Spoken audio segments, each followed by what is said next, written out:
ओम गुरुब्रह्मा गुरुविष्णु गुरुदेवो महेश्वरः गुरुसाक्षात् परब्रह्म तस्मै श्रीगुरवे नमः। ओम स्थापकाय च धर्मस्य सर्वधर्मस्वरूपिणे अवतारवरिष्ठाय रामकृष्णाय ते नमः। जननीं शारदां देवीं रामकृष्णं जगद्गुरुं पादपद्मे तयो श्रित्वा प्रणमामि मुहुर्मुहुः। नमः श्रीयतिराजाय विवेकानन्दसूरये सच्चित्सुखस्वरूपाय स्वामिने तापहारिणे। त्वमेव माता च पिता त्वमेव बन्धुश्च सखा त्वमेव विद्या द्रविणं त्वमेव सर्वं मम देवदेव त्वमेव सर्वं मम देवदेव। ॐ नमो भगवते रामकृष्णाय।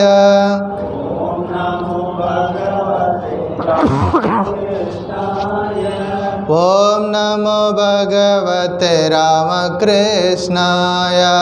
ॐ नमो भगवते रामकृष्णाय। ॐ नमो भगवते रामकृष्णाय।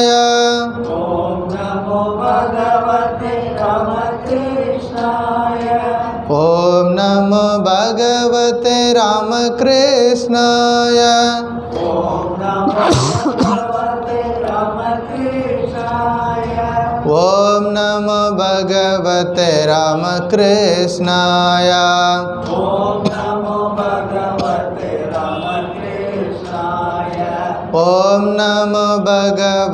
रामकृष्णाय।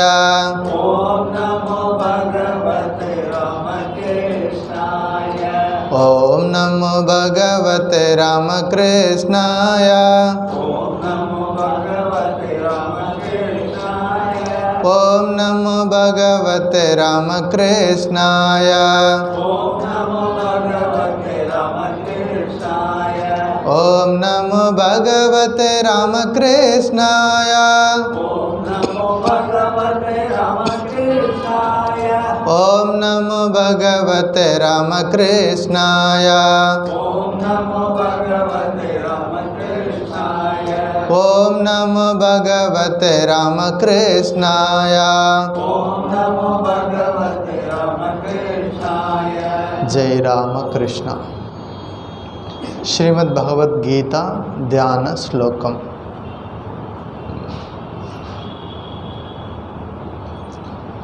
ॐ पार्थाय प्रतिबोधितां भगवता नारायणेन स्वयं व्यासेन ग्रथितां पुराणमुनिना मध्ये महाभारतम् अद्वैतामृतवर्षिणे भगवते अष्टादशाध्यायिने अम्ब त्वामनुसन्दधामि भगवद्गीते भवद्वेषिणे। नमोऽस्तु ते व्यासविशालबुद्धे पुल्लारविन्दायतपत्रनेत्र येन त्वया भारततैलपूर्णः प्रज्वालितो ज्ञानमय प्रदीपः प्रपन्नपारिजाताय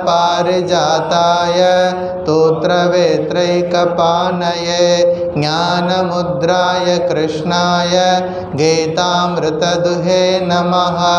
सर्वोपनिषदो गावो दुग्धा गोपालनन्दनः पार्थो वत्ससुधीर्भोक्ता दुग्धं गीतामृतं महत् वसुदेवसुतं देवं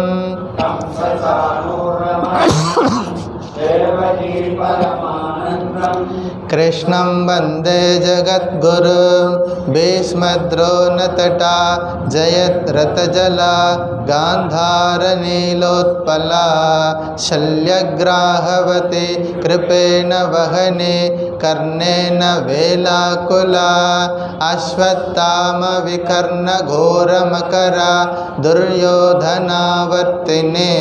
सोत्तीर्णा खलु पाण्डवै रणनदी कैवर्तककेशवः पाराशर्यवचः सरोजममलं गीतार्थगन्धोत्कटं नानाख्यानककेसरं हरिकथा सम्बोधनाबोधितं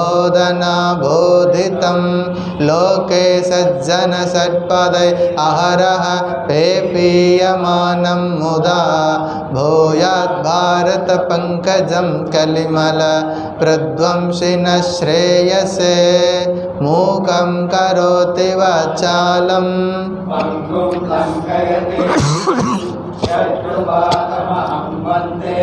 परमानन्दमाधवं यं ब्रह्मा वरुणेन्द्ररुद्रमरुतः स्तुन्वन्ते दिव्यैस्तवैः वेदैः साङ्गपदक्रमोपनिषदैः गायन्ते यं सामगाः ध्यानावस्थितगतेन मनसा पश्यन्ति यं योगिनो यस्यान्तं न विदुःसुरा सुरगणा देवाय तस्मै नमः अध्यायं 18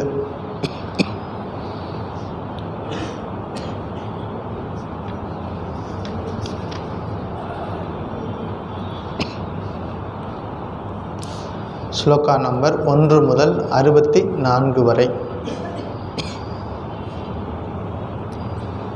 ओम श्री परमात्मने नमः। अथ अष्टादशोऽध्यायः मोक्षसंन्यासयोगः। अर्जुन उवाच संन्यासस्य महाबाहो तत्त्वमिच्छामि वेदितुं त्यागस्य च ऋषिकेश पृथक् केशिनिषूदन।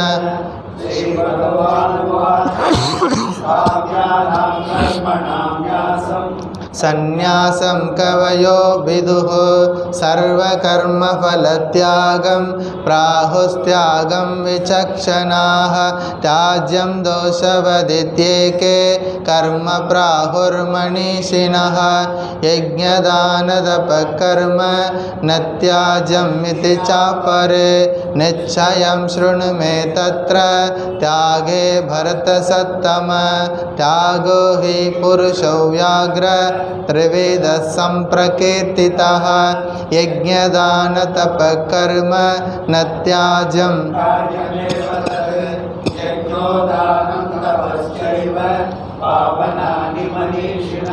एतान्यपि तु कर्माणि सङ्गं त्यक्त्वा फलानि च कर्तव्यानीति मे पार्थ निश्चितं मतमुत्तमं नियतस्य तु संन्यासः कर्मणो नोपपद्यते मोहात् तस्य परित्यागः तामसः परिकीर्तितः दुःखमित्येव यत्कर्म कायक्लेशभयात् त्यजेत् सकृत्वा राजसं त्यागं नैव त्यागफलं लभेत् कार्यमित्येव यत्कर्म नियतं क्रियते अर्जुन सङ्गं त्यक्त्वा फलं चैव सत्यागः सात्विको मतः न द्वेष्ट्य कुशलं कर्म कुशले नानुसज्जते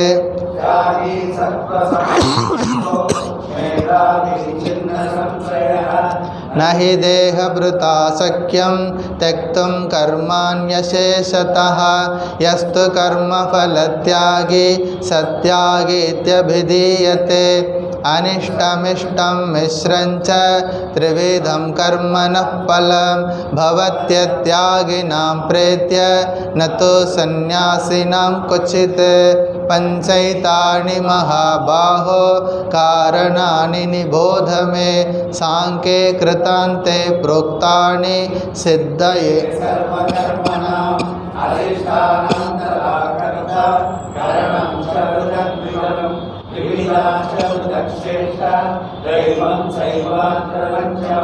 शरीरवाङ्मनोभिर्यत् कर्म प्रारभते नरः न्यायं वा विपरीतं वा पञ्चैते तस्य हेतवः तत्रैवं सति कर्तारम् आत्मानं केवलं तु यः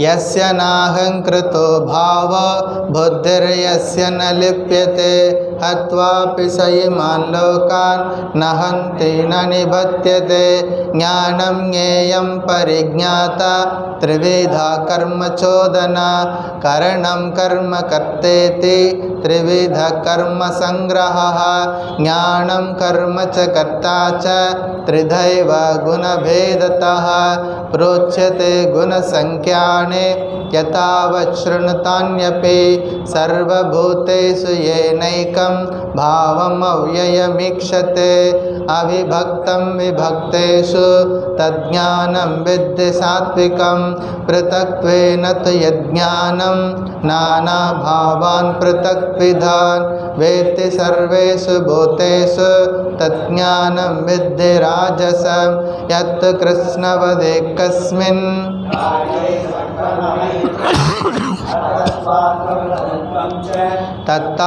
तत्तामसमुदाहृतं नियतं संघरहितं अरागद्वेषतकृतं अफलप्रेप्सुना कर्म सात्विकमुच्यते यत् कामेप्सुना कर्म साहंकारेण वा पुनः क्रियते बहुलायासं तद्राजसमुदाहृतम् अनुबन्धं क्षयं हिंसात् अनपेक्ष च पौरुषं मोहादारभ्यते कर्म मुक्तसंगो नहंवादे धृत्युत्साहसमन्वितः सिद्ध्यसिद्ध्यो निर्विकारः कर्ता सात्विक उच्यते रागी कर्मफलप्रेप्सुः लुब्धो हिंसात्मको शुचिः हर्षशोकान्वितः कर्ता राजसपरिकीर्तितः अयुक्तप्राकृतस्तब्धः शठो नैष्कृतिको लशः विषादे दीर्घशूद्रे च कर्ता तामस उच्यते बुद्धेर्वेदं धृतेश्चैव गुणतस्त्रिविधं शृणु प्रोच्यमानमशेषेण पृथक्त्वेन धनञ्जय प्रवृत्तिं च निवृत्तिं च कार्याकार्ये भयाभये बन्धं मोक्षं च यावेति बुद्धे सापात सात्विके यया धर्मम् अधर्मं च कार्यं च अकार्यमेव च अयतावत् प्रजानाति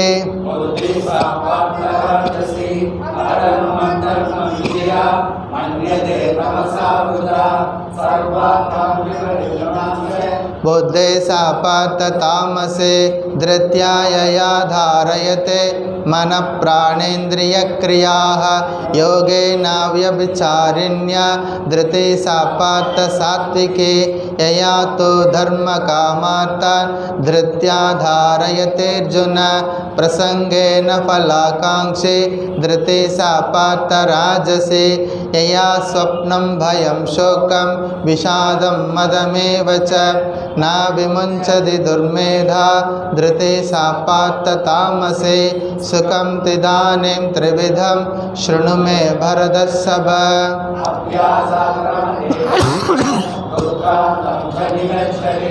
यत्तदग्रे विषमिव परिणामे मृतोपमं तत्सुखं सात्विकं प्रोक्तम् आत्मबुद्धिप्रसादजम्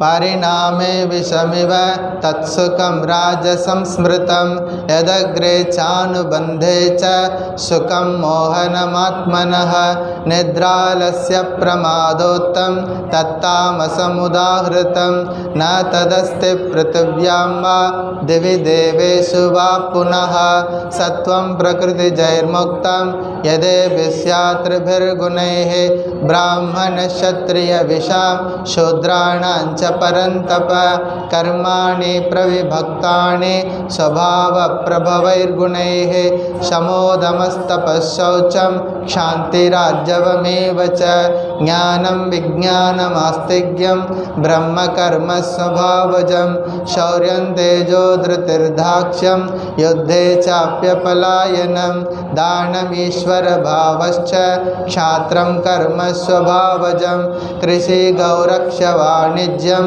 वैश्यकर्मस्वभावजं परिचर्यात्मकं कर्म शूद्रस्यापि स्वभावजं स्वे स्वे कर्मण्यभिरतः संसिद्धिं लभते नरः स्वकर्मनिरतसिद्धिं यथा विन्दति दक्षिणो यतः प्रवृत्तिर्भूतानां येन सर्वमिदं ततं स्वकर्मणादमप्यर्च्य सिद्धिं विन्दति मानवः श्रेयान् स्वधर्मो विगुणः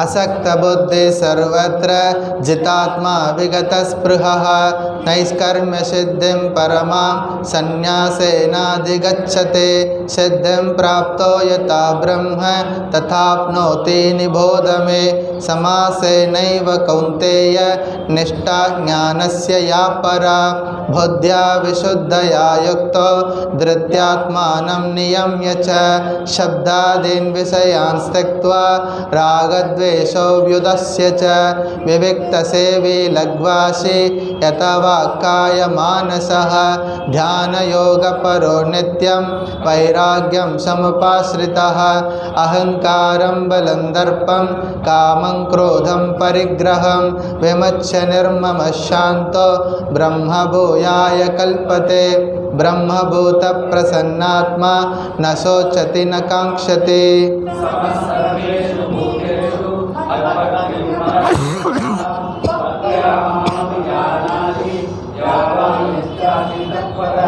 ततो मां तत्त्वतो ज्ञात्वा विशते तदनन्तरं सर्वकर्माण्यपि सदा कुर्वाणो मद्व्यपाश्रयः मत्प्रसादादवाप्नोति शाश्वतं पदमव्ययं चेतसा सर्वकर्माणि मयि सन्न्यस्य मत्परः बुद्धियोगम् उपाश्रित्य मच्चित्तः सततं भव मच्चित्तः सर्वदुर्गाणि मत्प्रसादात् तरिष्यसि अथ चेत्त्वमहङ्कारान् न श्रोष्यसि विनङ्क्ष्यसि यदहङ्कारमाश्रित्य न योत्स्य इति मन्यसे मिथ्यैष व्यवसायस्ते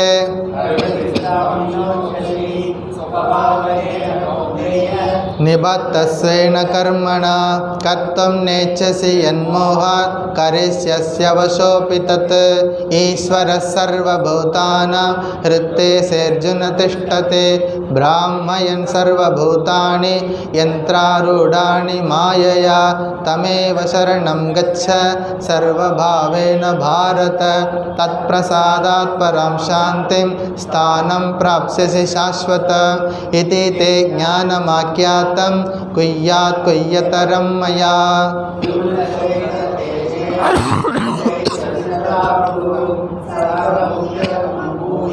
शृणु मे परमं वचः इष्टोऽसि मे दृढमिति ततो वक्ष्यामि ते हितम्। श्लोक नंबर 65 65 मन्मना भव मद्भक्तो मद्याजी मां नमस्कुरु मामे वैष्यसि सत्यं ते प्रतिजाने प्रियोऽसि मे मन्मना भव मद्भक्तो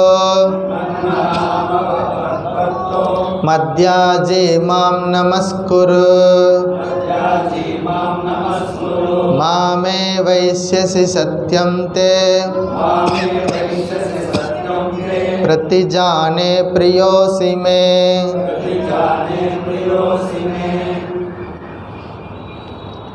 பகவான் ஸ்ரீ ராமகிருஷ்ணரின் பரிபூர்ணமான திருவருளால் ஸ்ரீமத் பகவத்கீதையை தொடர்ந்து ஆராய்ச்சி செய்வதற்கு, நன்றாக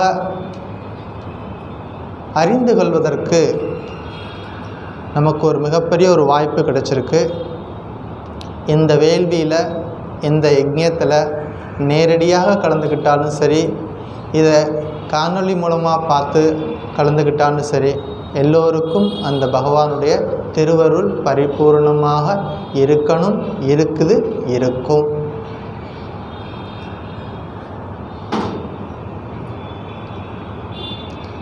பகவத்கீதை பாலகங்காதர் திலகர் விடுதலை போராட்டத்தில் ஈடுபட்டவங்கெல்லாம் பெரும்பாலும் அவங்க கையில் வச்சுருந்த புஸ்தகம் இந்த பகவத்கீதை.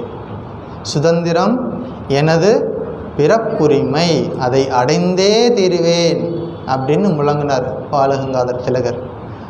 அவங்களுக்கு எங்கேருந்து வந்துச்சு அந்த தைரியம், அந்த வலிமை எங்கேருந்து வந்துச்சு? இந்த பகவத்கீதையின் மூலமாகத்தான் கிடைச்சது.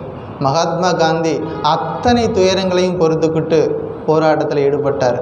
அவருக்கு கூடவே இருந்து வழிநடத்தினது இந்த பகவத்கீதை. பகவான் ஸ்ரீ ராமகிருஷ்ணன் சொல்லுவார், ஒரு சந்நியாசி கையில் எந்த புஸ்தகம் இருந்தாலும் இல்லாட்டாலும் ஒரே ஒரு புஸ்தகம் கண்டிப்பாக இருக்கும் அப்படின்னு சொல்லியிருக்கார். என்ன புஸ்தகம்? இந்த பகவத்கீதை. சுவாமி விவேகானந்தர் நாடு முழுவதும் கால்நடையாக நடந்து இந்த பாரத தேசம் முழுவதும் வந்தார். அவர் கையில் எதுவுமே எடுத்துகிட்டு போகல, ஆனால் ஒரே ஒரு புஸ்தகம் மட்டும் கையில் வச்சுருந்தார். என்னது? இந்த பகவத்கீதை. அவ்வளோ முக்கியத்துவம் வாய்ந்தது இந்த பகவத்கீதை. பல பேர் இந்த பகவத்கீதையெல்லாம் படிக்கணுமா, மகாபாரதம் படிக்கணுமா அப்படிங்கிற ஒரு தவறான ஒரு புரிதல்லாம் இருக்குது. அதெல்லாம் இருக்கக்கூடாது. நம்ம வாழ்க்கையில் நடக்கக்கூடிய போராட்டங்களை சித்தரிக்குது. நம்ம வாழ்க்கையில் நம்ம எப்படி அடுத்த ஸ்டெப் எடுத்து வைக்கணும், எப்படி அந்த முடிவுகள் எடுக்கணுங்கிறத அழகாக சொல்லி கொடுக்குறது. அதனால் அவசியம் படிக்க வேண்டிய ஒரு நூல் அப்படிங்கிறத ஞாபகம் வச்சுக்கணும். ஸ்ரீமத் பகவத்கீதை நாம் இருக்கிறது சாப்டர் 18.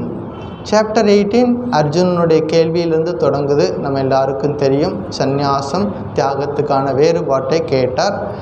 பகவான் பல்வேறு விதமான உபதேசங்களை கொடுக்கிறார். யஜ்யம், தானம், தவம் போன்ற நற்கர்மங்களை நம்ம வாழ்க்கையில் தொடர்ந்து கடைபிடிக்கணும். அவை நம்மை விட்டு தானாக விலக வேண்டும் அப்படிங்கிற ஒரு கருத்தை ஆழமாக பதிய வைக்கிறார். எந்த சூழ்நிலையிலும் இது போன்ற உயர்ந்த நல்ல சிந்தனைகளை, நல்ல செயல்களை நாம் விட்டுடக்கூடாது அப்படிங்கிறத வலியுறுத்தி சொல்கிறார்.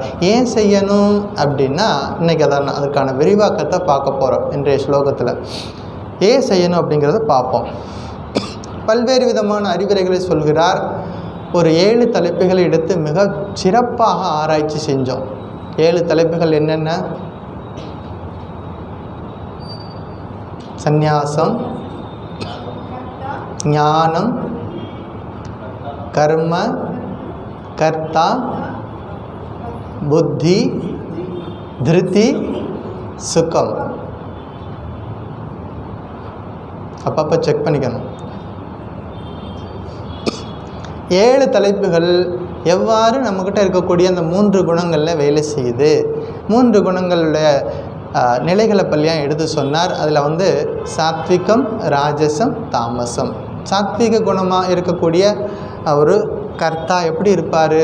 முக்த சங்கோ நகம்பாதி திருத்யுத்சாக சமன்விதா சித்தியோ நிர்விகாரக கர்த்தா சாத்விக உச்சத்தே. முக்த சங்கன் இருப்பார். அதாவது பற்றில்லாமல் காரியத்தை செய்யணும். அதான் மொத்த ஜிஸ்ட்டு இந்த பகவத்கீதையில் முக்கியமான ஒரு டீச்சிங்கே அதுதான். முக்த சங்கோ நகம்வாதி, அனகம்வாதி, நான் செய்கிறேன் அப்படிங்கிற ஒரு எண்ணம் இல்லாமல் காரியத்தை செய்யணும். எல்லா காரியங்களையும் செய்யணும், ஆனால் இந்த நான் செய்கிறேன் அப்படிங்கிற ஒரு எண்ணம் இல்லாமல் செய்யணும். அனகம்வாதி. திருப்தி உற்சாக சமன்விதகா, திருப்தி உறுதியாக செய்யணும், எடுத்துக்கிட்ட காரியத்தில் உறுதியாக இருக்கணும் கடைசி வரைக்கும். உற்சாகமாக செய்யணும், யாரோ நமக்கு சொல்லிட்டாங்களே ஏனோ தானோன்னு செய்யாமல் நல்ல ஒரு சிறப்பாக அந்த காரியங்களை செயல்களை செய்து முடிக்கணும். அப்புறம் சித்தியோகம் நிர்விகாரக, அந்த காரியம் செய்யும் பொழுது ஒரு நம்ம நினச்ச மாதிரி ஒரு பலன் கிடைக்கலாம் அல்லது கிடைக்காமலும் போகலாம். எந்த மாதிரி ரிசல்ட் வந்தாலும் நம்ம தொடர்ந்து அந்த காரியங்களை செய்யணும். பல பேருக்கு சந்தோஷமாக கொஞ்சம் ரிசல்ட் நல்லபடியாக வந்துச்சுன்னா கண்டினியூ பண்ணுவாங்க, இல்லைன்னா அதை அப்படியே விட்டுடுவாங்க.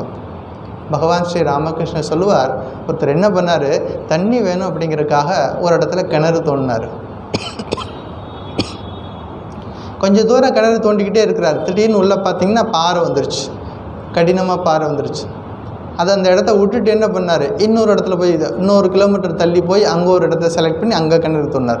அங்கே ஒரு சில மாதங்கள் தோண்டிக்கிட்டே இருக்கார். அங்கே ஒரு சரி பெரிய பாறை வந்துருச்சு, அதையும் அப்படியே விட்டுட்டு இன்னொரு இடத்துல போய் தோண்டினார். இப்படி தோண்டிக்கிட்டே ஒவ்வொரு இடமா மாறி மாறி போயிட்டே இருக்கார். எந்த இடத்துலையும் முழுமையாக கம்ப்ளீட் பண்ணவே இல்லை. பல நேரங்களில் நம்முடைய வாழ்க்கையில் அப்படித்தான் அமையுது. ஒரு காரியத்தை எடுத்துக்குவோம், ஏதாவது ஒரு தடங்கள் வரும், ஒரு தொந்தரவு வரும், உடனே என்ன பண்ணுவோம், அதை அப்படியே விட்டுட்டு அடுத்ததுக்கு போகக்கூடாது. இருந்து கடைசி வரைக்கும் இருந்து போராடி ஜெயிக்கணும் அப்படிங்கிற உயர்ந்த ஒரு தத்துவத்தை நமக்கு சொல்லிக் கொடுக்கறது இந்த பகவத்கீதை. இப்படி பல்வேறு விளக்கங்களை நமக்கு எடுத்து சொன்னார்.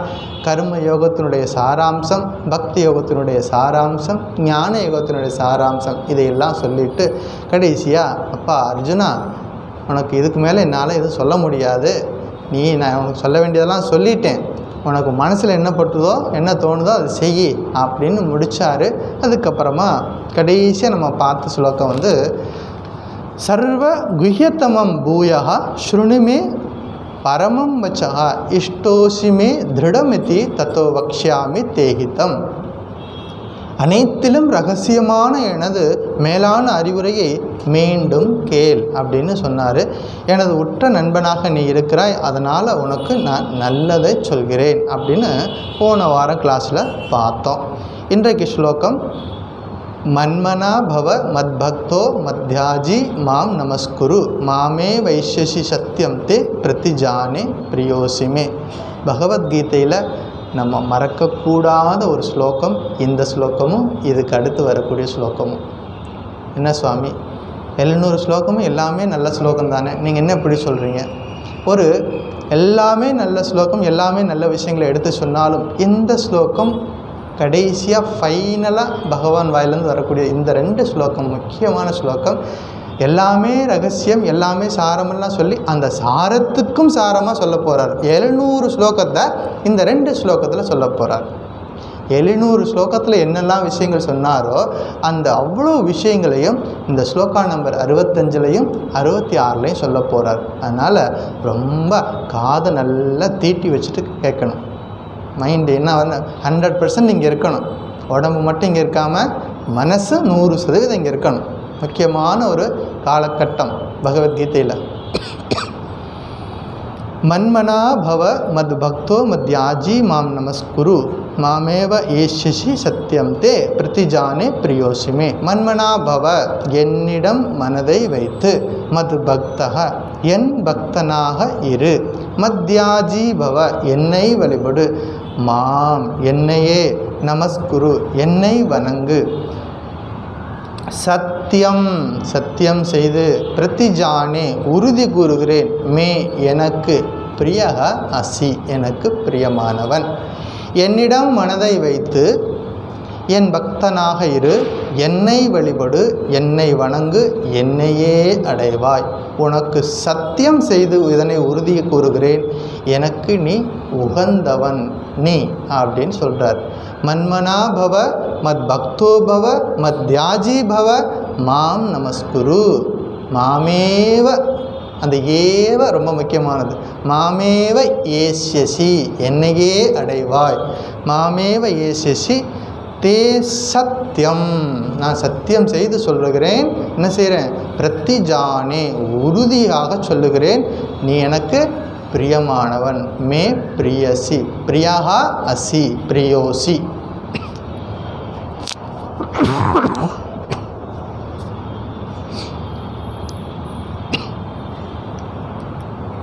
ஸ்லோகம், இதே ஸ்லோகத்தை நீங்கள் சாப்டர் 9வது அத்தியாயத்தில் போய் பாருங்களேன். 9வது அத்தியாயத்தில் 34வது ஸ்லோகம், சாப்டர் 9 ஸ்லோகா நம்பர் 34. ஸ்லைட்டாக டிஃப்ரெண்ட் இருக்கும். அது மற்றபடி சேம் ஸ்லோகா அங்கே இருக்குது. படிங்க.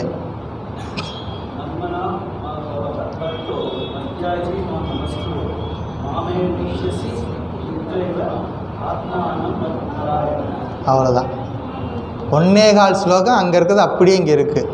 மன்மனா பவ மத்யாஜி பவ மத் பக்தோ பவ மாம் நமஸ்குரு, இதெல்லாம் அங்கேயே இருக்குது. மாமேவ ஏசிசி, அதுவும் அங்கே இருக்குது. அங்கே யுக்தைவ, இங்கே சத்தியம் தே. ஏற்கனவே அர்ஜுனனுக்கு சொல்லப்பட்ட விஷயங்கள் திரும்பவும் மீண்டும் ஒரு முறை இங்கே எடுத்து சொல்கிறார். ஏன்? எல்லாத்துக்கும் மேலே இந்த ஸ்லோகத்தில் ஒரு முக்கியமான விஷயம் என்னென்னா, ஒருத்தர் கடிதம் எழுதுகிறோம். கடிதம் எழுதி ஃபைனலாக என்ன பண்ணுவோம்? கையெழுத்து போடுவோம். அந்த கையெழுத்து தான் முக்கியமானது. கையெழுத்து போடலைன்னா அந்த கடிதத்துக்கு மதிப்பு இல்லை. யார் எழுதுனான்னு தெரியாது. யார் வேணாலும் எழுதலாம், எதை வேணாலும் எழுதலாம். எப்படி நம்ம உறுதி செய்கிறோம் இவர் தான் எழுதினார் அப்படிங்கிறது, அவர் சைன் பண்ணியிருந்தால் அது அவர் தான் எழுதினார். அது மாதிரி இங்கே வந்து கையெழுத்து போடுற மாதிரி இங்கே என்ன சொல்கிறாரு? சத்தியம் பண்ணி கொடுக்குறாரு. பகவானே நேரில் வந்து அர்ஜுனனுக்கு விளக்கத்தை சொல்கிறாரு. இதில் சத்தியம் வேறு செய்து கொடுக்குறாரு. அதனால் எதுக்காக சத்தியம் பண்ணி கொடுக்குறாரு அப்படிங்கிறத நம்ம விரிவாக பார்க்க போகிறோம். எந்த சூழ்நிலையும் சீடருக்கு சந்தேகம் வரக்கூடாது. பகவான் என்னை காப்பாற்றுவாரா மாட்டாரா அப்படிங்கிற வந்து சந்தேகம் வரக்கூடாது.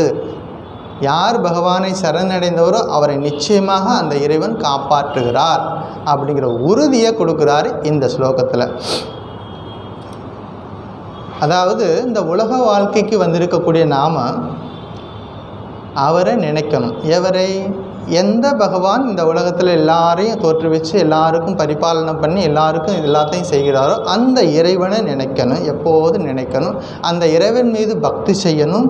அந்த இறைவனை வழிபட்டு நம்மளுடைய கன்றாட கடமைகளின் மூலமாக அவரை வணங்கி வாழ வேண்டும் அப்படிங்கிற விஷயந்தான் இதில் சொல்லப்படுது. எல்லா நேரத்திலும் எல்லா சூழ்நிலையிலையும் அந்த இறைவனை மையமாக வைத்து வாழ்க்கை நடத்தணும் அப்படிங்கிறது ஞாபகம் வச்சுக்கணும். இந்த ஸ்ரீராமகிருஷ்ணர் ஒரு உதாரணம் சொல்லுவார். இந்த வீடுகள்லாம் திருகைன்னு ஒரு இருக்கும். ஒரு அரைக்கிறதுக்காக அந்த காலத்தில் இருக்கக்கூடிய கிரைண்டர் என்ன பண்ணுவாங்க? அந்த கோதுமை தானியங்கள்லாம் போட்டு அரைப்பாங்க. அதில் சென்டரில் வந்து ஒரு ஹோல் இருக்கும். அதில் இருக்கக்கூடிய தானியங்கள் எப்போவுமே அரைப்படாது. மற்ற சுற்றி இருக்கிற தானியங்கள்லாம் வேகமாக அரைப்பட்டு போகும். அது வந்து மையத்தில் இருக்கிறனால அது வந்து அரைப்படாமல் அப்படியே இருக்கும். உடனே லேசாக தூக்கிட்டு தள்ளி விட்டுட்டு திரும்ப அரைச்சி விட்ருவாங்க. அது மாதிரி அந்த இறைவனை மையமாக வச்சு நம்ம வாழ்க்கை இருந்துச்சுன்னா எந்த சூழ்நிலையிலும் நம்ம பயப்பட வேண்டியதில்லை. ஸ்ரீராமகிருஷ்ணன் சொல்லுவார், ஒரு நாள் நடந்து போயிட்டுருக்கிறாரு. அப்போ ஒரு கங்கை கரை ஓரமாக நடந்து போயிட்டுருக்கார். ஒரு மீன் வந்து அவர் காலை சுற்றி வந்துகிட்டே இருக்குது. ஒரு மீன் இதை கவனித்தார் ஸ்ரீராமகிருஷ்ணர். எங்கெல்லாம் நடந்து போகிறாரோ பின்னாடியே அந்த மீன் வந்து அவர் காலை சுற்றியே வருது. இவர் என்ன சொன்னார்?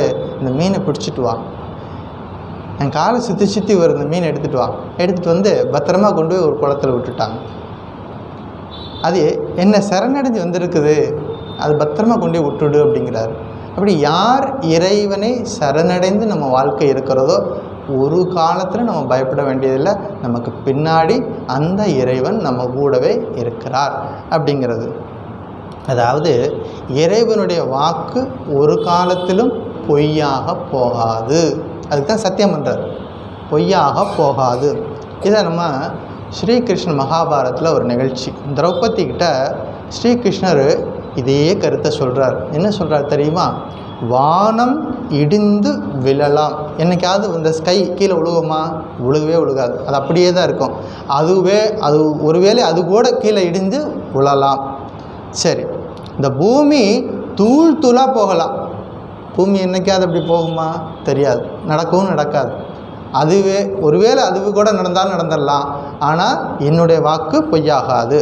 வானமே இடிஞ்சு விழலாம், பூமி தூளாக போயிடலாம், இமயமலை பொடி பொடியாக போயிடலாம். அந்த கடல் இருக்குல்ல, கடல் சுத்தமாக வற்றி போகலாம். இதெல்லாம் வேணும்னாலும் நடக்கலாம். ஆனால் என் வார்த்தை ஒரு நாளும் வீணாக போகாது. மகாபாரதத்தில் இருக்குது. திரௌபதிக்கு உறுதி கொடுக்குறார். அப்போ பகவான் ஒரு பிரதிஜை எடுத்துக்கிறார், பக்தர்களை நான் காப்பாற்றுவேன் அப்படின்னு உறுதி எடுத்துக்கிட்டார்னா அதுக்கு இடையில யார் வந்தாலும் சரி, எவ்வளோ பெரிய ராட்சசன் வந்தாலும் சரி, யாராலையும் அந்த பக்தனை தொந்தரவு செய்ய முடியாது. உதாரணத்துக்கு பிரகலாதன் வாழ்க்கை எவ்வளோ கஷ்டப்படுத்துகிறார். அவருடைய அப்பாவாக இருந்தும் கூட என்னெல்லாம் கஷ்டப்படுத்துகிறார். இருந்தாலும் அவர் கூடவே இருந்து அனுகிரகம் செய்கிறார் அந்த இறைவன். அப்போ எப்போதும் இறைவனை மையமாக வச்சு நம்ம வாழ்க்கை இருக்கணும்.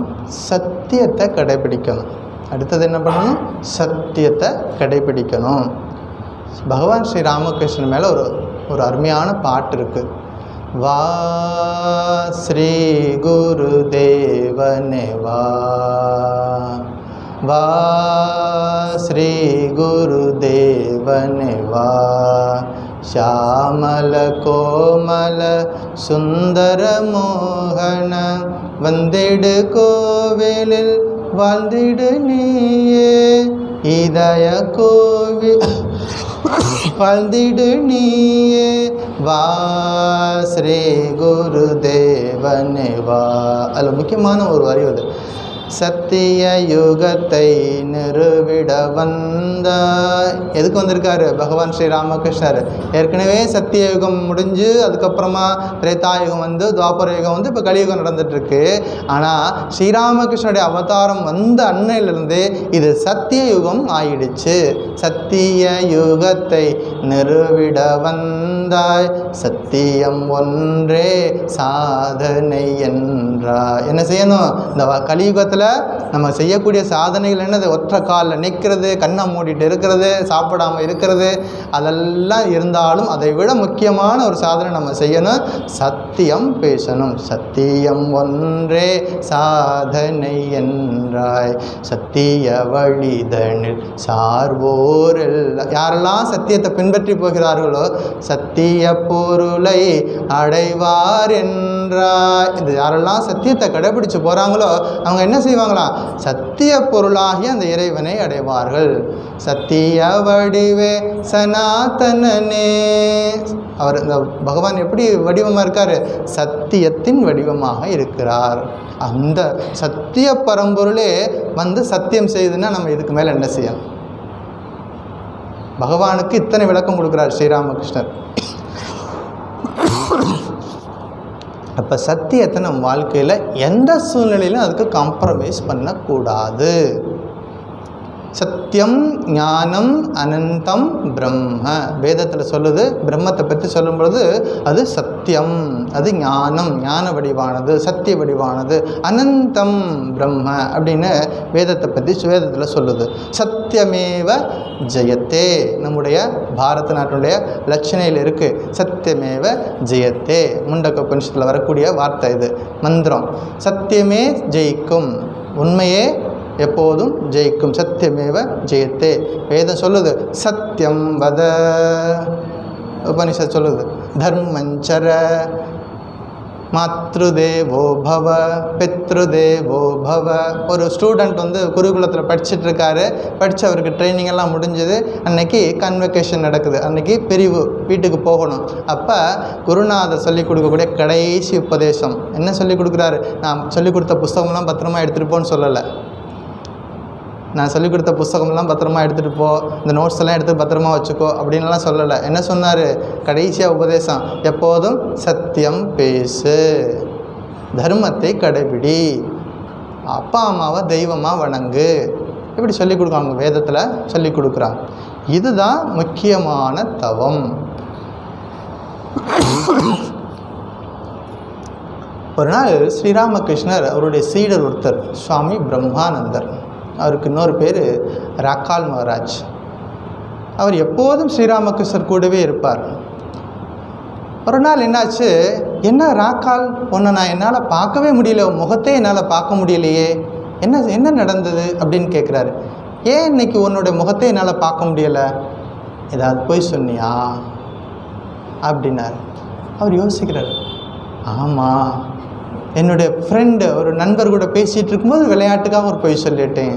அப்போ சொன்னார், விளையாட்டுக்கு கூட பொய் சொல்லக்கூடாது அப்படின்னு ஒரு அறிவுரை சொல்கிறார். அப்போ சத்திய வடிவாக வந்தவர் பகவான் ஸ்ரீராமகிருஷ்ணர். இவர் எப்படின்னா, இவருடைய அப்பா ஸ்ரீராமகிருஷ்ணனுடைய அப்பா யார், சுதிராம். அவர் நிறைய பெரிய பணக்காரர், நிறைய சொத்துக்கள்லாம் இருந்தது. எல்லாத்தையும் விட்டுட்டு அந்த எந்த ஊரில் பிறந்தாங்களோ அந்த ஊரை விட்டே வெளியே வந்தாங்க.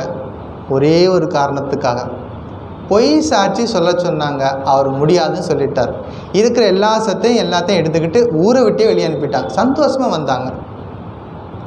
அவ்வளோ பெரிய ஜமீன்தாராக இருந்தவர் சந்தோஷமாக வந்து எங்கேயோ ஒரு இடத்துல ஒரு மூலையில் உட்காந்துருக்கார் காமார்புக்கூரில். எல்லாத்தையும் விட்டுட்டு வந்தார். ஒரே ஒரு சொல், கொஞ்சம் ஒரு பொய் சாட்சி மட்டும் சொல்ல சொன்ன அந்த அரசன் முடியாது அப்படின்னார். அப்போ சத்தியத்துக்கு எவ்வளோ வலிமை இருக்குது அப்படிங்கிறத நம்ம புரிஞ்சுக்கணும்.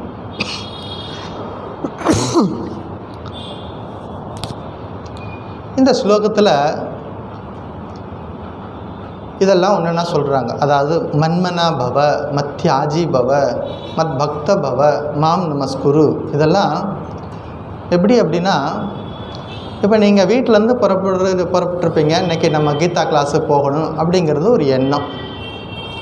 உங்களுடைய கோல் என்ன, ஆசிரமத்துக்கு வந்து சேர்றது. முதல்ல எண்ணம் வருது, வீட்டிலேருந்து இன்றைக்கி கீதா கிளாஸுக்கு போகணும், ஆசிரமத்துக்கு போகணும். அப்போ ஆசிரமத்துக்கு வந்து சேர்ந்துட்டீங்க. எப்படி வந்தீங்க, ஒவ்வொருத்தரும் டிஃப்ரெண்ட் வே. யார்த்த டூ வீலரில் வந்திருக்கலாம், காரில் வந்திருக்கலாம், நடந்து கூட வந்திருக்கலாம். ஒவ்வொருத்தரும் டிஃப்ரெண்ட்டு வே, அதாவது மீன்ஸ் இந்த ஆசிரமத்தை ரீச் அடைகிறதுக்காக வேறு வழிகளில் வந்து சேர்ந்துருக்கலாம். அப்போ வழிகளின் மூலமாக நமக்கு ஒரு குறிக்கோள் இருக்குது. குறிக்கோள் அடைகிறதுக்கு ஒரு வழிமுறை தேவை. அந்த வழிமுறையின் மூலமாக அந்த லட்சியத்தை அடைகிறோம். சுவாமிஜி சொல்வார், நமக்கு எல்லாருக்கும் பெரிய பெரிய லட்சியங்கள்லாம் வச்சுக்குவோம். பல நேரங்களில் ஒரு கோட்டை விடுறது எங்கே விட்டுருவோம்னா வழிமுறையில் கோட்டை விட்டுருவோம். வழிமுறையிலையும் நம்ம வந்து கவனமாக இருக்கணும். இப்போ வீட்டிலேருந்து கிளம்புறோம், எவ்வளோ நேரம் ஆகும், எத்தனை டிராஃபிக் சிக்னல் இருக்குது, எல்லா இடத்துலையும் நின்று போனால் எவ்வளோ நேரம் ஆகும், இதெல்லாம் கால்குலேஷன் போட்டு தான் நம்ம கிளம்புறோம். அது மாதிரி ஒரு வழிமுறைகளே நம்முடைய வாழ்க்கையில் கவனம் எடுத்து செய்யணும். அப்போ வழிமுறை சரியாக இருந்தால் நிச்சயமாக நம்முடைய லட்சியம் என்பது அடையப்பெறும் அப்படிங்கிறது ஞாபகம் வச்சுக்கணும். வழிமுறையும் அவசியம். அதாவது டெஸ்டினேஷன் சரியாக அடையணும் அப்படின்னா நம்முடைய செயல்முறைகளும் சரியாக இருக்கணும்.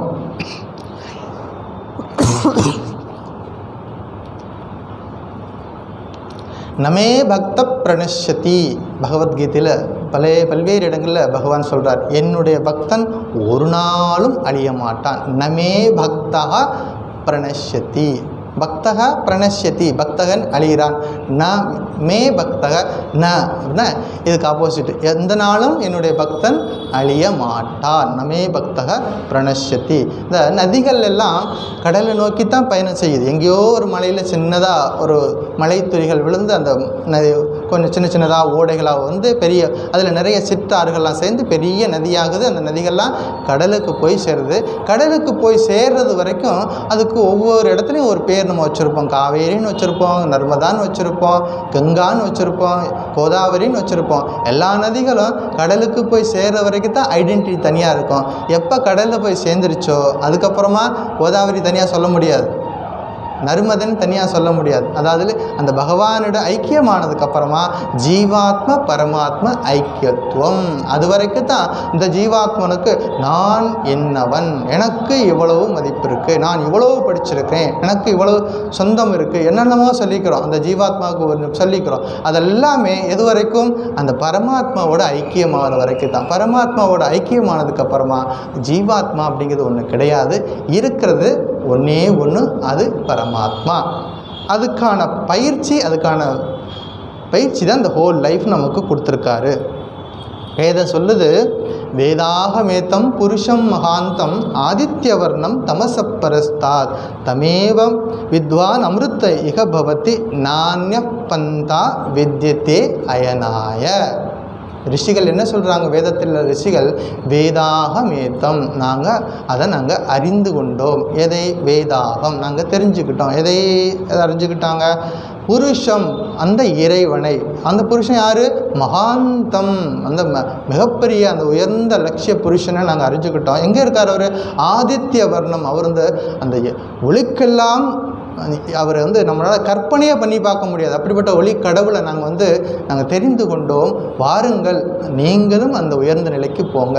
மகான்கள் எவ்வளவு கஷ்டப்பட்டு தியானம் பண்ணி அந்த பகவானை எப்படி அடைந்தார்களோ அந்த வழிமுறை நமக்கு சொல்லி கொடுத்துருக்குறாங்க. நாம் என்ன பண்ணணும்? நம்முடைய பார்ட் என்ன செய்யணும்? முயற்சி பண்ணணும். முயற்சி பண்ணால் நிச்சயமாக நாமளும் அந்த நிலையை அடைய முடியும். மன்மனா பவ, என்னிடம் மனதை வச்சணும். முதல்ல என்ன சொல்கிறாரு? என்னிடம் மனதை வச்சுக்கோ. ஸ்ரீராமகிருஷ்ணன் சொல்லுவார், முதல்ல அந்த குழந்தைங்கள்லாம் என்ன பண்ணும்? வீட்டில் விளையாடிட்டுருக்கோம், தூணை பிடிச்சிட்டே சுற்றிக்கிட்டே இருக்கும். தூணை பிடிச்சிட்டு ஒரு கையில் தூணை பிடிச்சிட்டு சுற்றிகிட்டே இருக்கும். அந்த தூணை பிடிக்கிறத விட்டுட்டா கீழே விழுந்துருவாங்க. அந்த தூண் மாதிரி இறைவன் என்ன பண்ணணும்? ஒரு கையால் இறைவனை பற்றி கொண்டு இன்னொரு கையால் உலக கடமைகளை செய்யுங்க. ஒரு பீரியடில், ஒரு காலகட்டத்தில் என்ன பண்ணணும்? எக்ஸாக்ட்லி, ரெண்டு கையாலையும் இறைவனை பற்றி கொள்ளுங்கள். ஒரு குறிப்பிட்ட காலம் உங்களுடைய உலக கடமையெல்லாம் செய்யுங்க. குறிப்பிட்ட காலத்துக்கு அப்புறமா ரெண்டு கையாலையும் இறைவனை பற்றி கொள்ளுங்கள். காலம்பூரா எல்லா காரியங்களையும் செய்துக்கிட்டே இருக்க முடியாது.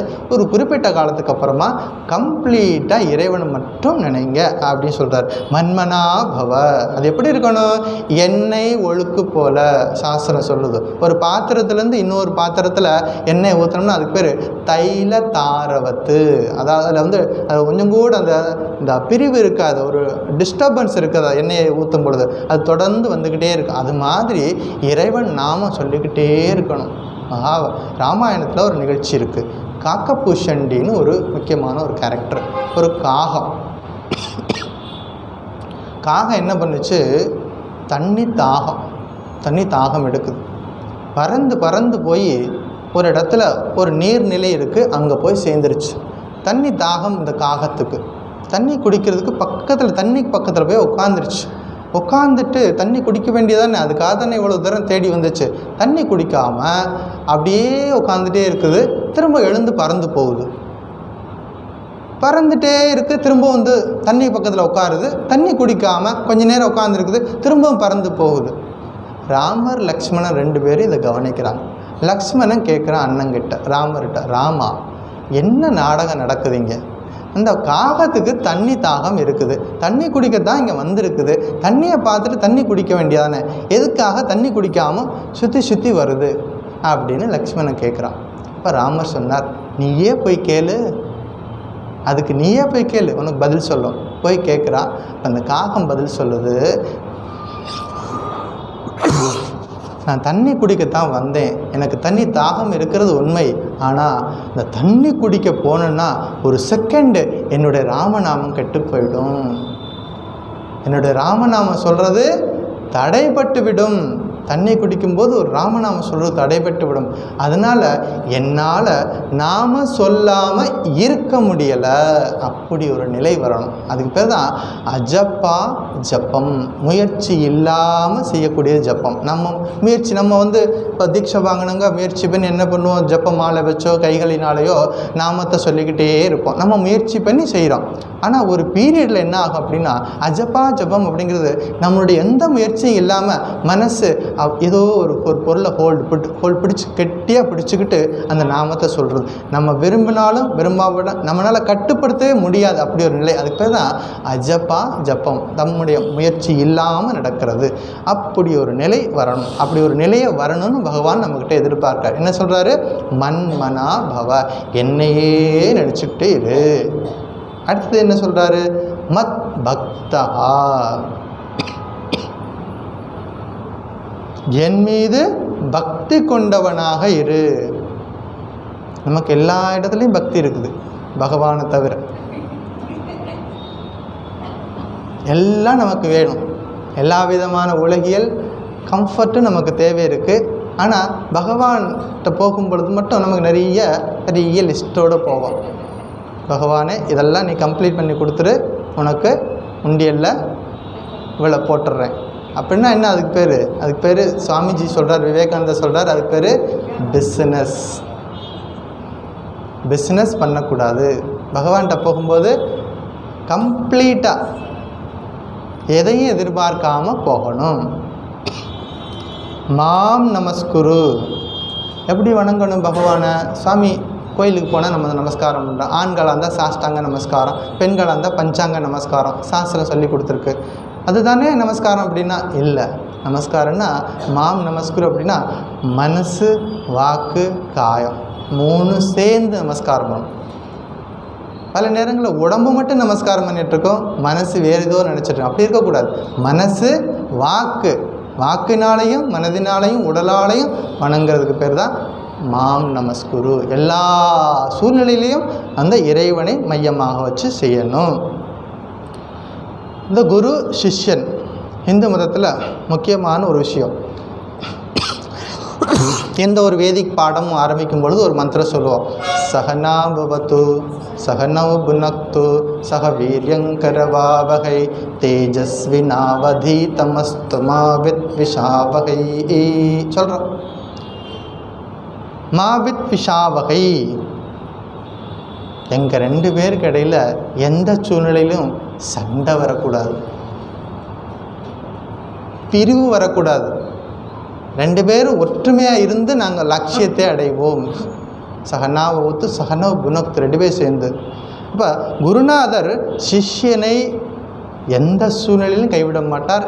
அவர் எப்படியாவது அந்த சீடனுக்கு தேவையான உபதேசங்களை கொடுத்து அவர் மேல்நிலை கொண்டு வரதுக்கு எந்த ஒரு வழிமுறை எடுத்தால் அவர் வந்து மேல்நிலைக்கு வருவார் அப்படிங்கிறத கரெக்டாக கண்டுபிடிச்சு சொல்லி கொடுப்பார். அதாவது அப்படி இறைவன் நமக்கு பல்வேறு நிலைகளில் பல்வேறு விதங்களில் நமக்கு ஒரு வாய்ப்பை கொடுக்குறார். இந்த உலகத்தில் வாழ்ந்து வரும் பொழுதே நமக்கு வாய்ப்புகளையும் கொடுக்குறார். நம்ம என்ன நினைக்கிறோம், பல நேரங்களில் நம்ம பிரச்சனைகளை மட்டும்தான் எடுத்துக்கிறோம். பகவான் எனக்கு மட்டும் இவ்வளோ தொந்தரவு கொடுக்குறார் அப்படின்னு நினைக்கிறோம்.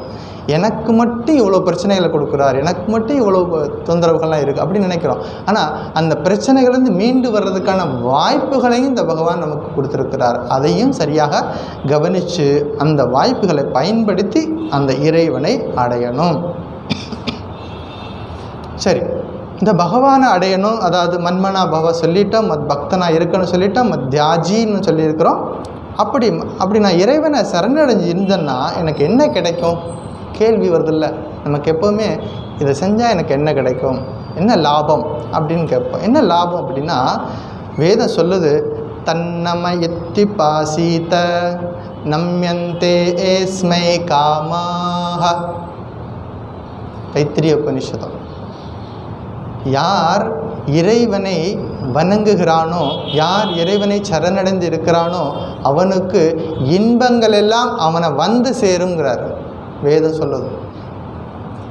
என்னெல்லாம் கம்ஃபர்ட் நம்ம தேடி போகிறோமோ, இது வேணும் அது வேணும் நம்ம தேடி போகிறோமோ, இதெல்லாம் அவனை தேடி வருமா. நம்யந்தே ஏஸ்மை காமாக. அவைகளெல்லாம் இவரை தேடி வரும். யார் ஒருத்தர் இறைவனை மையமாக வச்சிருக்கிறவருக்கு தேடி வரும் அப்படின்னு நம்முடைய உபநிஷதங்கள் சொல்லுது. பிரம்மவித்து பிரம்மைவ பவதி. யார் பிரம்மத்தை அறிந்தவனோ அவன் பிரம்மமாகவே இருக்கிறான். இந்த உலகத்துக்கு நாம் வந்திருக்கிறோம் அப்படின்னா ஒரு சின்னதாக ஒரு கற்பனை பண்ணி பார்ப்போம். இந்த உலகம் இருக்குது, வந்திருக்கிறோம். இப்போ நீங்கள் ஒரு டூர் போகிறீங்கன்னு வச்சுக்கோங்க. போனால் அந்த ஊரில் உங்களுக்கு வீடு இருக்காது. நீங்கள் என்ன பண்ணணும், ஏதோ ஒரு ஹோட்டலில் போய் தங்கணும். ஒரு ரிசார்ட்டு, ஒரு ஹோட்டல். அங்கே போகும் பொழுது நீங்கள் வீட்டில் இருக்க அத்தனை பொருளுமா எடுத்துகிட்டு போகிறீங்க. உங்கள் வீட்டில் இருக்க மிக்சி, கிரைண்டரு, க்ரோசரி எல்லாத்தையுமே எடுத்துகிட்டா போகிறோம் அந்த போகும்பொழுது. இல்லை, ஏதோ சின்ன ஒரு பேக்கில் துணி மட்டும் எடுத்துகிட்டு போகிறோம். அந்த ஹோட்டலில் போய் புக் பண்ணதுக்கப்புறமா என்னாச்சு, அங்கே எல்லாமே நமக்கு கிடைக்கிது. உங்களுக்கு தேவையான அத்தனை விஷயங்களும் ரெடியாக வச்சுருக்குறாங்க, நீங்கள் யூஸ் பண்ணலாம். முடிச்சுட்டு வரும்பொழுது எடுத்துகிட்டு வர முடியுமா? அங்கே தான் இருக்குது அந்த பொருள். நம்ம போகும்பொழுது எப்படி போகணுமோ அதே மாதிரி திரும்பி வரோம். அதாவது ஸ்டார் ஹோட்டல்னு வச்சுக்கோங்க. First 1 star, 2 star, 3 star, 7 star, whatever. இந்த ஹோட்டலுக்கு பேர் all star hotel. All star hotel தான் இந்த உலகம். இந்த உலகத்தில் ஆல் ஸ்டார் ஹோட்டலுக்கு வந்திருக்கிறோம். இங்கே எல்லாமே இருக்குது. எல்லாமே இருக்குது. நம்ம அந்த பிறக்கிறதுக்கு முன்னாடியே எந்த குடும்பத்தில் பிறக்கணும், எந்த பேரண்ட்ஸு பிறக்கணும் எல்லாம் டிசைட் பண்ணியாச்சு. எந்த ஊரில் பிறக்கணும், எந்த ஃபேமிலியில் பிறக்கணும், எந்த சூழ்நிலையில் பிறக்கணும் எல்லாம் முடிவு பண்ணியாச்சு. இந்த பூமிக்கு வந்திருக்கிறோம். உடனே எல்லாம் நமக்கு தேவையானதெல்லாம் ஒன்றுன்னா நடக்குது. நம்ம வரும்போது எல்லாமே எடுத்துகிட்டு வந்தோம் இல்லை, வந்திருக்கிறோம். ஆனால் பல நேரங்களில் நம்ம செய்யக்கூடிய ஒரே ஒரு தவறு என்னென்னா, இந்த கடைசியாக அந்த ஹோட்டலில் இருக்கிறோம், எல்லாத்தையும் அனுபவிக்கிறோம், போகும்போது அந்த முதலாளியை பார்த்து ஒரு நன்றி சொல்கிறதில்ல. ஏன்னா எல்லாத்தையும் நமக்கு ஃப்ரீயாக கொடுத்துருக்குறாரு, அனுபவிக்க சொல்லி எல்லாத்தையும் ஃப்ரீயாக கொடுத்துருக்குறாரு. அந்த ஹோட்டல்லேருந்து நம்ம எல்லாத்தையும் அனுபவிச்சிருக்கிறோம். போகும்போது அந்த முதலாளியை பார்த்து ஒரு தடவை நன்றி சொல்கிறதுக்கு மறந்துடுறோம். யார் இந்த முதலாளி? பகவான். இந்த பகவானுக்கு நன்றி கடன் பட்டிருக்கணும். எந்த சூழ்நிலையில் இருந்தாலும், நம்ம எல்லா தேவைகளையும் நமக்கு செய்யக்கூடியது அந்த இறைவன். அதனால் அந்த நன்றி கடனோடு இருக்கணும். அதாவது அந்த உரிமையாளர்னை பார்க்கணும். ஸ்ரீராமகிருஷ்ணர் சொல்வார், இந்த உலகம் தோட்டம், பகவானுடைய தோட்டம். ஆனால் இந்த தோட்டமே எவ்வளோ பியூட்டிஃபுல்லாக இருக்குது அப்படின்னா, இந்த தோட்டத்துக்கு சொந்தக்காரன் எவ்வளோ பியூட்டிஃபுல்லாக இருப்பான். ஆனால் பல நேரங்களில் சொந்தக்காரன் நம்ம தேடி போகிறதில்ல, தோட்டத்தை தான் தேடி போகிறோம். இது ஒரு முறை நான் பார்த்தேன், காமார்புக்கூரில் நடந்தது. காமார்புக்கூரில் கோயில் பக்கத்தில் நின்றுட்டுருக்கேன். அப்போ தான் ஒரு பெரிய பஸ் நின்றுச்சு. நிறைய பேர் இறங்கினாங்க. இறங்கி உள்ளே வந்த உடனே, சுவாமி ஃபோட்டோ எடுத்துக்கலாமா அப்படின்னாங்க. எங்கேருந்தோ வர்றாங்க, தொலைதூரத்துலேருந்து வர்றாங்க. உள்ளே இறங்கி வந்தவுடனே, சுவாமி ஃபோட்டோ எடுத்துக்கலாமா அப்படின்னு. கார்டெல்லாம் பார்த்தா பியூட்டிஃபுல்லாக இருக்குது, நிறைய பூக்களாக நிறைஞ்சு நிற்குதா. அதை பார்த்த உடனே என்னாச்சு, அதுக்கு போய் நின்று செல்ஃபி எடுத்து உடனே ஸ்டேட்டஸில் போடணும். எதுக்கு வந்தாங்க? அவ்வளோ ஆயிரக்கணக்கான கிலோமீட்டர் தள்ளி எங்கேருந்தோ ட்ராவல் பண்ணி வர்றாங்க. எதுக்கு? அந்த ஸ்ரீராமகிருஷ்ணர் அந்த அவதார மூர்த்தியை பார்க்கணும், அவரோட அவதார இடத்துல போய் பார்க்கணும், அங்கே அந்த சந்நித்தியத்தை அனுபவிக்கணுங்கிறதுக்காக புறப்பட்டு என்ன ஆச்சு, வந்தவுடனே நேராக கோயிலுக்கு போய் அந்த சந்நிதியில் உட்காந்து அந்த இறை அனுபவத்தை பெறுவது என்பது வேறு. இங்கே என்ன ஆச்சு, வந்த உடனேயே அதுதான் தோட்டக்காரன் அங்கே உட்காந்துருக்கார். அவரை பார்க்காம அவரோட மகிமை வெளியில் முன்னாடி வரவே இருக்குது. மகிமையிலே மயங்கி போகிறாங்க. பல நேரங்கள் என்ன அது, மகிமையிலே நம்ம மயங்கி போகிறோம். தோட்டக்காரனை நம்ம தேடுறது கிடையாது. ஸ்ரீராமகிருஷ்ணர் அவ்வளோ அழகாக ஒரு உதாரணம் சொல்லுவார். ஒரு பெரிய ஸ்டோர் ஹவுஸ் இருந்தது, குரோசரிலாம் வச்சுருந்தா. அந்த ஸ்டோர் ஹவுஸில் பருப்பு, அரிசி இதெல்லாம் நிறைய மூட்டையாக வச்சுருக்காரு இந்த ஸ்டோர் ஹவுஸில். ஒரு நாள் என்னாச்சு, இந்த எலிகள்லாம் போய் பெரிய தொந்தரவு பண்ணுச்சு. எல்லா மூட்டையிலையும் ஓட்டை போட்டு எல்லாத்தையும் தொந்தரவு பண்ணுது. அந்த முதலாளி என்ன பண்ணால், ஒரு கைப்பிடி அரிசி எடுத்தான். கைப்பிடி அரிசி எடுத்து நல்லா வறுத்து பொரியாக்கணும். பொரியாக்கி ஒரு பாத்திரத்தில் போட்டு மூலையில் வச்சுட்டான். இந்த எலிகள்லாம் வந்துச்சு, வழக்கம் போல் அன்றைக்கும் உள்ளே வந்துச்சு. உள்ளே வந்தோடனே நேராக போய் அந்த மூட்டையில் போய் நல்ல விலை உயர்ந்த பருப்பு இருக்குது, அரிசியெல்லாம் இருக்குது, அங்கெல்லாம் போகாமல் இந்த ஓரத்தில் கதை ஓரத்தில் ஒரு பாத்திரத்தில் இந்த பொரியை போய் கறக்குன்னு ஹோல் நைட்டு அதை கடிச்சிட்டே இருந்துட்டு காணாமல் போயிடுச்சு. எந்த எலியும் அந்த உயர்ந்த பொருளை தேடி போகலை, அந்த குரோசரி பக்கமே போகலை. 5 பைசா பெறாத அந்த பொரியவே இல்லை. என்ன அது, ஹோல் நைட்டு கடிச்சிட்டு திருப்தி இல்லாமல் ஓடி போகுது. அது மாதிரி இந்த பூமிக்கு வந்திருக்கிறோம். பகவான் ஒரு வாய்ப்பு கொடுத்துருக்க, அந்த பூமிக்கு வந்திருக்கிறோம். பகவானை மறக்கக்கூடாது. எல்லா காரியங்களையும் செய்யணும். யாருக்கு என்னென்ன கடமைகள் இருக்கோ எல்லா காரியங்களையும் செய்யணும். ஆனால் பகவானை மறக்காமல் இந்த காரியங்கள்லாம் செய்யணும். அப்படிங்கிறதா மன்மனா பவ மத் பக்த பவ மத் தியாஜி பவ மாம் நமஸ்குரு.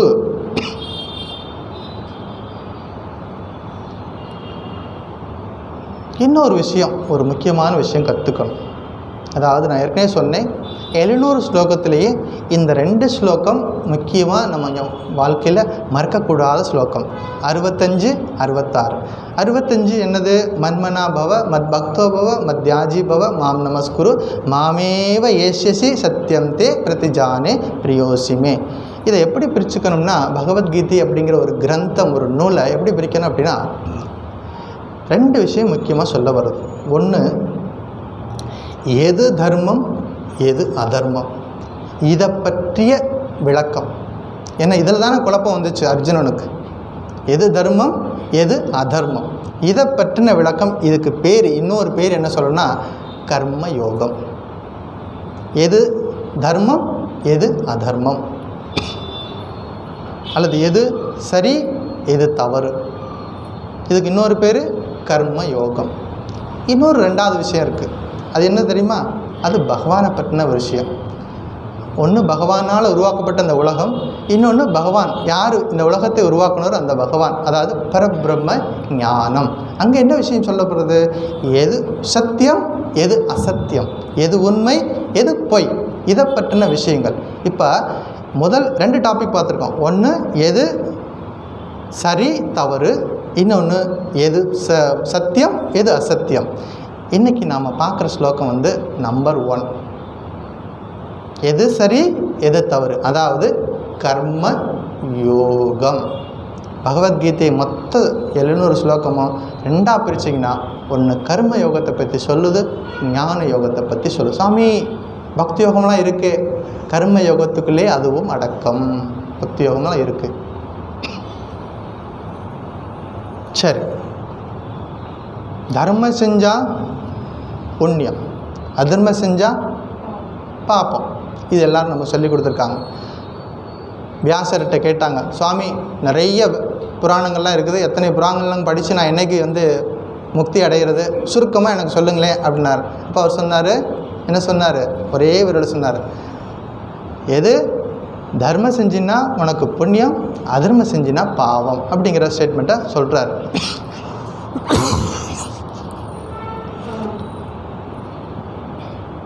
பாவம் செஞ்சால் துன்பத்தை கொடுக்கும், நமக்கு எல்லாருக்கும் தெரியும். பாவம் செஞ்சால் நிச்சயமாக அது துன்பத்தை கொடுக்கும். சாமி நான் தெரியாமல் செஞ்சுட்டு, தெரியாமல் செஞ்சாலும் கணக்கில் வச்சுக்கணும். நம்ம வாயிலேருந்து ஒரு வார்த்தை நமக்கு தெரிஞ்சு வந்தாலும் தெரியாமல் வந்தாலும் எல்லாமே ரெஜிஸ்டர். நல்லா ஞாபகம் வச்சுக்கணும். அன்றாடம் இந்த 24 ஹவர்ஸில் நம்ம என்னெல்லாம் செய்கிறோமோ எல்லாமே அக்கௌண்டபிள். வீட்டில் இருந்து செஞ்சாலும் வெளியில் இருந்து செஞ்சாலும், என்ன கதவை சாத்திக்கிட்டு பண்ணாலும் தெரியாமல் பண்ணாலும், ஒருவேளை நமக்கு தெரியாமல் செஞ்சாலும் எல்லாமே காரியம் தானே, கர்மா தானே, கர்மா ரெக்கார்டட். ஆனால் ஞாபகம் வச்சுக்கணும், ஒரு காரியம் செய்யும் பொழுது இந்த காரியத்தினால் எனக்கு நன்மை இருக்கா, என்னை சுற்றி இருக்கிறவங்களுக்கு நன்மை இருக்கா, இந்த உலகத்துக்கு நன்மை இருக்கா, என்னுடைய பேச்சினால் இந்த உலகத்துக்கு நன்மை இருக்கா, என்னை சுற்றி இருக்கிறவங்களுக்கு சந்தோஷத்தை கொடுக்குமா, அப்படிப்பட்ட பேச்சை பேசணும், அப்படிப்பட்ட காரியங்களை செய்யணும். இதுதான் நமக்கு சாஸ்திரம் சொல்லி கொடுக்குது. எல்லா ஜீவராசிகளுக்குமே என்ன பண்ணுது? தர்மம், அதாவது துன்பம் இல்லாமல் இருக்கணும், கஷ்டமே படக்கூடாதுன்னு. எல்லாம் நம்ம மனுஷங்க மட்டும் கிடையாது, மற்ற ஜீவராசிகளும் துன்பம் இல்லாமல் இருக்கணும், கஷ்டம் இல்லாமல் இருக்கணும் அப்படிங்கிறது எல்லாரும் நினைக்கிறாங்க. இன்பத்தை நாடுறது நம்முடைய இயல்பாக இருக்குது. ஆனால் சுகத்தை அடைகிறதுக்கு சில வழிமுறைகளை நம்முடைய பெரியவங்க சொல்லி கொடுத்துருக்காங்க. என்னது? ஜப்பம் பண்ணணும், தியானம் பண்ணணும், பிராணாயாமம், இது போன்ற பல்வேறு வழிமுறைகளை நமக்கு சொல்லி கொடுத்துருக்குறாங்க. அதை தப்பு செஞ்சால் அதுக்கு என்ன பண்ணுறது? பிராயச்சித்தமும் சொல்லி கொடுத்துருக்குறாங்க. தவறு செய்யாத, இப்படி போனால் தவறு, தவறே செய்யாத, ஒருவேளை தெரியாமல் செஞ்சுட்டா இனிமேல் அந்த தவறு ரிப்பீட் ஆகாமல் பார்த்துக்கணும் அப்படிங்கிறதெல்லாம் சொல்லி கொடுத்துருக்குறாங்க.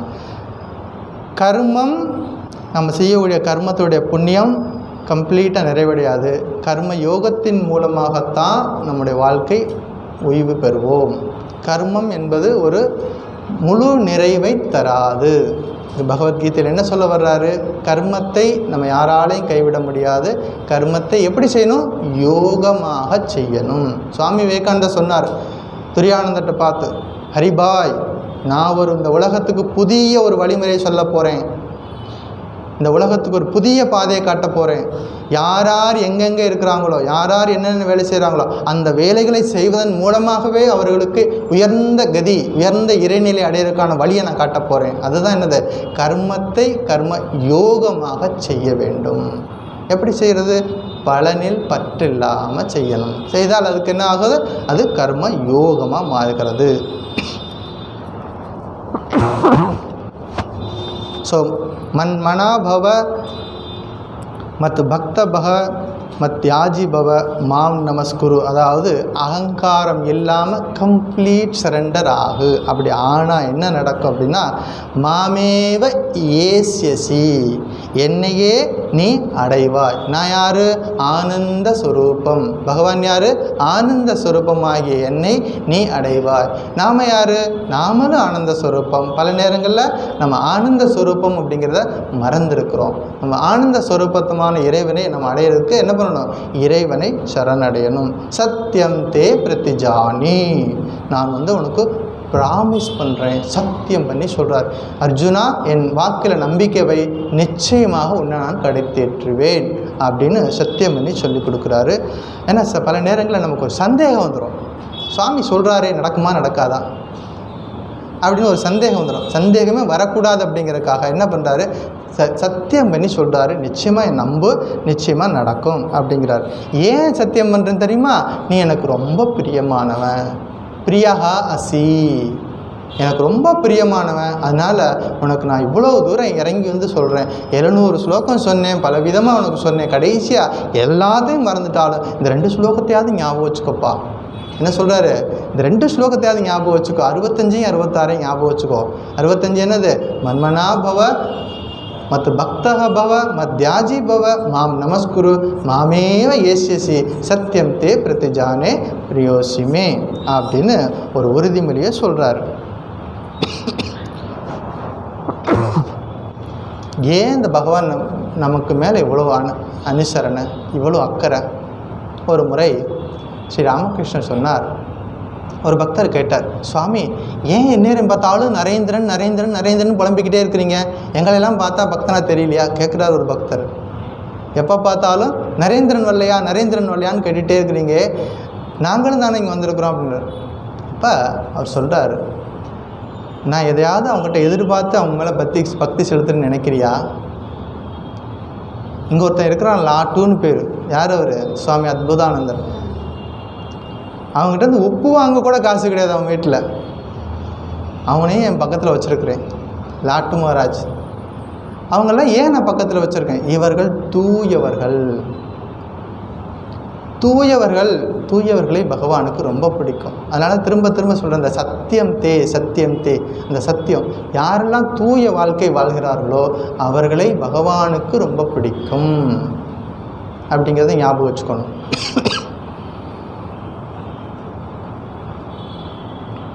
சின்னதாக ஒரு குட்டி கதை சொல்லிவிட்டு முடிச்சிடுவோம். இந்த உலகத்தில் அனுபவங்கள் எவ்வளோ முக்கியம் அப்படிங்கிறத ஞாபகம் வச்சுக்கணும். ஒரு குருநாதர் இருந்தார், அவருக்கு சில சீடர்கள் இருக்கிறாங்க.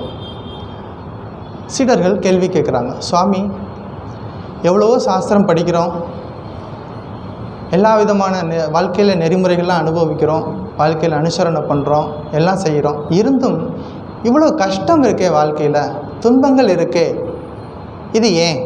சில பேர் கேட்பாங்க, சுவாமி எனக்கு மட்டும் ஏன் இவ்வளோ கஷ்டம் வருது? அப்போ கஷ்டங்கள் இருக்குது, இது ஏன் அப்படின்னு கேட்குறார். இப்போ குருநாதர் சொன்னார், வா என் கூட வா. பெரும்பாலும் குருநாதர்கள் அப்படி தான் சொல்லுவாங்க. உடனே உட்கார வச்சு அந்த புஸ்தகத்தை பிரம்மசூத்திரத்தை எடுன்னு சொல்லிட்டு விளக்கம் சொல்ல மாட்டாங்க, எல்லாம் ப்ராக்டிக்கலாக சொல்லிக் கொடுப்பாங்க. என் கூட வா அப்படின்னு சொல்லிவிட்டு நேராக ஒரு காட்டுக்குள்ளே கூட்டிகிட்டு போகிறார். சீடர்கள்லாம் போகிறான். ஒரு இடத்துல ஒரு மரம் இருக்குது. ஒரு மரத்தில் ஒரு புழு கூடு கட்டியிருக்கு. ஒரு புழு கூடு கட்டியிருக்கு. குருநாதர் சொன்னார், இந்த கூட்டை நல்லா கவனிங்க. மண்ணினால் ஒரு புழு கூடு கட்டியிருக்கு, அதுக்குள்ளே உள்ளுக்குள்ளே ஒரு புழு இருக்குது. இந்த கூட்டை நல்லா கவனிங்க. ஆனால் யாரும் இந்த கூட்டை உடைக்கக்கூடாது, யாரும் இந்த தொந்தரவு பண்ணக்கூடாது. இதுக்குள்ளேருந்து ஒரு பிராணி வெளியே வரும், குறிப்பிட்ட நேரம் கழித்து ஒரு பறவை வெளியில் வரும். அது வரைக்கும் யாரும் தொந்தரவு பண்ணக்கூடாது, இதை கவனிங்க. கேள்வி கேட்டது ஏன் உலகத்தில் கஷ்டம் இருக்குன்னு, அது பதில் எப்படி சொல்கிறாரு? ஒரு எக்ஸாம்பிள் மூலமாக சொல்கிறார். இதை நல்லா கவனிச்சுக்கிட்டே இருங்க சொல்கிறார். சொல்லிவிட்டு அப்படி வெளியில் போயிட்டார். சீடர்கள்லாம் ஃபோக்கஸ் பண்ணி அட்டென்ஷன்லாம் எங்கே இருக்குது? அந்த புழு அந்த கூட்டு மேலே இருக்குது. அந்த மண்ணினால் அமைக்கப்பட்ட அந்த கூட்டு மேலே இருக்குது. அப்படியே இருக்குது. அந்த மண் உள்ளுக்குள்ளேருந்து ஏதோ ஒன்று இடிக்குது, பயங்கரமாக மோதுது, முட்டி மோதுது. அந்த உள்ளுக்குள்ளேருந்து இருக்கக்கூடிய அந்த புழு என்ன பண்ணுது? முட்டி மோதுது. ஒரு சீடர் பார்த்தார், அடடே உள்ளுக்குள்ளே ஒரு ஜீவன் உள்ளுக்குள்ளே ரொம்ப கஷ்டப்படுது, ரொம்ப கஷ்டப்படுது, வெளியே வர்றதுக்கு ரொம்ப துடிக்குது, இதுக்கு மேலே என்னால் பார்த்துட்டு சும்மா இருக்க முடியாது அப்படின்னு சொல்லிட்டு வேகமாக ஒரு குச்சி எடுத்துகிட்டு வந்தார். அந்த கூட்டை உடைச்சி அதுக்கு ஒரு விடுதலையை கொடுத்துருவோம் அப்படின்னு ஒரு இரக்கம் பட்டு என்ன செய்கிறாரு, அந்த கூட்டை உடைக்கிறார். ஆனால் குருநாதர் என்ன இன்ஸ்ட்ரக்ஷன் கொடுத்துட்டு போனார், பார்த்துக்கிட்டே இருங்க, ஆனால் யாரும் தொந்தரவு பண்ணக்கூடாதுன்னு சொல்லிட்டு போனார். ஆனால் இவர் என்ன பண்ணிட்டார், அந்த கூட்டை உடைச்சிட்டார். உடைச்ச உடனே அந்த புழு வெளியில் வந்து விழுந்துச்சு. கீழே வந்து விழுந்த உடனே செத்து போச்சு. குருநாதர் வந்தார், திரும்பி வந்து பார்த்தார். யார் இந்த கூட்டை உடைச்சது? நான் தான் சுவாமி, ரொம்ப கஷ்டப்பட்டுட்டு இருந்தது, அதனால் உடைச்சிட்டேன். சொன்னார், நீ கேட்ட கேள்விக்கு பதில் சொல்லாமல் இருந்தேன், அதுக்கு வாய்ப்பு கொடுக்காமல் வச்சுட்டி. என்ன சுவாமி இப்படி சொல்கிறீங்க? அந்த புழு உள்ளுக்குள்ளே இருக்கும் பொழுது ஒவ்வொரு முறையும் முட்டி மோதும் பொழுது அந்த சாஃப்டாக இருக்கக்கூடிய அந்த உடல் கொஞ்சம் கொஞ்சமாக கடினமாகும். ஒவ்வொரு முறையும் அந்த செவுத்தில், அந்த மண் செவுத்தில் முட்டி மோதும் பொழுதும் ஒவ்வொரு முறை துன்பமான அனுபவங்கள் கிடைக்கும் அந்த புழுவுக்கு.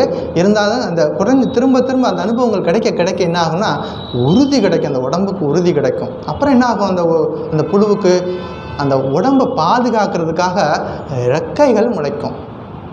உடம்பை பாதுகாக்கிறதுக்காக இயல்பாகவே இறக்கைகள் அந்த முளைக்கும்.